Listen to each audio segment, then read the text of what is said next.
আমরা 100 দিনের job card হোল্ডারদের স্বার্থে লড়াই করে দিল্লিতে গিয়ে বৃহত্তর আন্দোলন সমষ্টিগতভাবে লড়াই করেছি। তাদের হকের জন্য প্রশ্ন তুলেছি, তাদের স্বার্থে লড়াই করেছি। আমাদের মহিলা সাংসদ, বিশেষ করে এসসি, এসটি, ওবিসি, জনজাতি, মূলবাসী, তপশিলি জাতি, উপজাতি প্রতিনিধিদের চুলের মুঠি ধরে ছেঁচড়াতে টানতে টানতে দিল্লির কৃষি ভবন থেকে অমিত শাহর স্বরাষ্ট্র মন্ত্রকের অধীনে থাকা দিল্লি পুলিশ বার করেছিল। আমরা মাথা নত করিনি। আমাদের নেত্রী মমতা বন্দ্যোপাধ্যায় এবং মামাটি মানুষের সরকারের মুখ্যমন্ত্রী 69 লক্ষ জব কার্ড হোল্ডারকে তার বকেয়া পাওনা মিটিয়ে ডাইরেক্ট ব্যাংক ট্রান্সফার করে তাদের অ্যাকাউন্টে টাকা পৌঁছে দিয়েছে।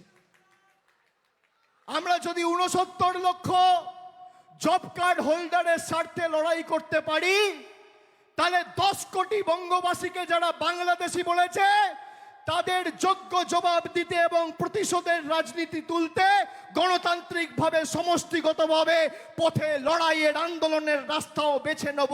বিজেপির বন্ধুদের আজকেই 28-এর মঞ্চ থেকে হুঁশিয়ারি করে দিয়ে যাচ্ছি। বলছে বাংলা বলে কোনো ভাষা নেই। বলুন এর জবাব আমরা দেবো কি দেবো না? যারা 10 কোটি বঙ্গবাসীকে অপমান করেছেন তাদের জবাব দেবেন না? যারা বাংলার কৃষকের টাকা আটকে রেখেছে তাদের জবাব দেবেন না? যারা জল জীবন মিশনের অধীনে বাংলার 10 কোটি মানুষের পানীয় জলের প্রকল্পের টাকা আটকে রেখেছে তাদের জবাব দেবেন না?